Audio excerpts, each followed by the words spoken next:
Hey, this is Mike Barnes, the financial first responder. If you haven't already, please like and subscribe my channel. And today's topic, we're still talking about life happens funds, emergency funds. We're talking about the seven reasons to have an emergency fund when you have a medical emergency or injury happens. So, this is for educational purposes only. Please like and subscribe my channel. And let's get started. So, reason one, you want to cover those out-of-pocket medical costs.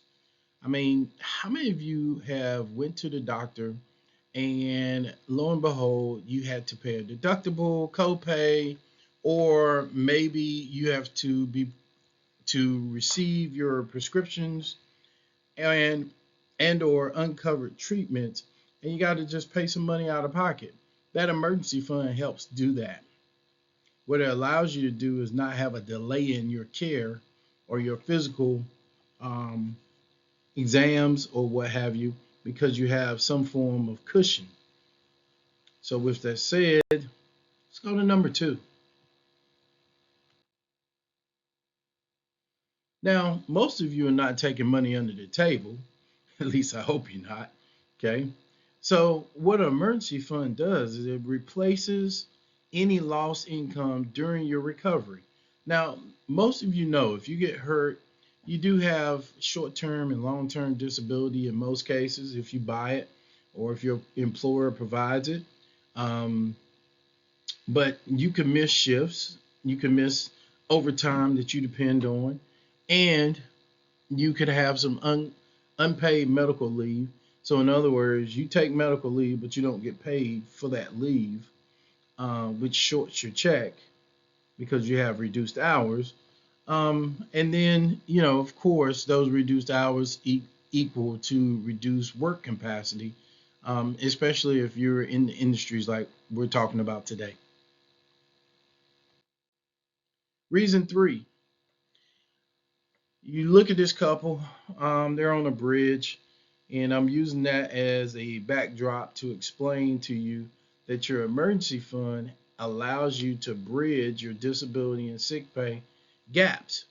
So, you know, what this allows you to do is get treatment and get started right away on treatment without any delays. Um, you could have some partial in payment, income payments due to the reduced amount of money that you're making, or overtime that's not included, that you've been able to rely on previously, but now because you can't do the overtime, you need that additional income. Reason four, non-medical recovery costs. Now, I know if you're a veteran, you get paid for traveling to your appointments, but if you're just going to a regular doctor, you might have to do transportation to your appointments. Might be a Uber, might be a Lyft, might be a taxi, might be a family member that you're paying for gas to take you back and forth to your appointments. As we get older, our children get older, and our parents get older. So you might have some children care or elderly care. And then you might need some home support and meals for those loved ones in the event that you can't provide for them, um, as far as services that need to be paid.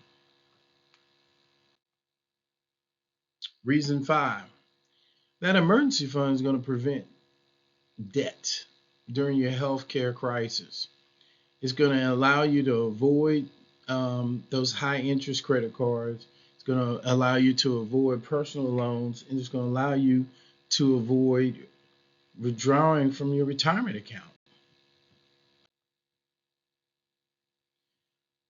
Number six, it's going to reduce stress and speed up your recovery time because you're going to be well rested. It's low anxiety. You're going to have better healing outcomes, and your family is going to have a peace of mind. Number seven, it protects long-term family stability. Now, you'll notice here that we have one house out of many houses with a red roof. I want you to think about this for a second.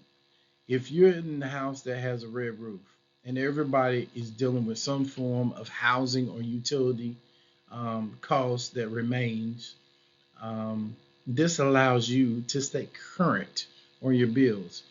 Children are routine protected through the different insurance programs that you may have. Lifetime or lifestyle continuity allows you to keep going regardless of what happens in your family financially if you got that emergency fund. Now you'll notice how this helps you. Well, usually, let's say that you had a service pet or service dog and you use that person for emotional support or comfort or to get around. As a veteran, you can get paid for that particular animal, which is really a family member taking care of you. If you're law enforcement or first responder, you can get paid for line of duty injuries. If you're a medical professional, you could possibly get paid for burnout and exposure recovery. And then if you're a business owner, there's you can use the money to assist you in case there's no paid sick leave available, as far as protection of you if something were to happen. Hey guys, listen. We always talk about this financial positioning system, but we're also talking about the emergency fund. So I want you to think about this for a second. Imagine having a system that you can hold in the palm of your hands on your computer, that you can look at your cash flow and be aware of where you are as far as what's coming in, what's going out. You want to have 3 to 12 months set aside of your expenses so that if something happens, loss of a job, what have you, someone gets sick, you actually have that emergency fund.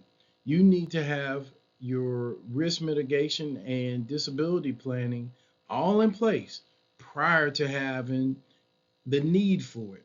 And then, of course, you're going to have financial stability during the recovery period. And you need to understand that that emergency fund will take you and put you on another level. Now, for the last couple of minutes, we've talked, and I want you to scan this QR code, set an appointment with me so we can look at your financial goals and let's implement the financial positioning system.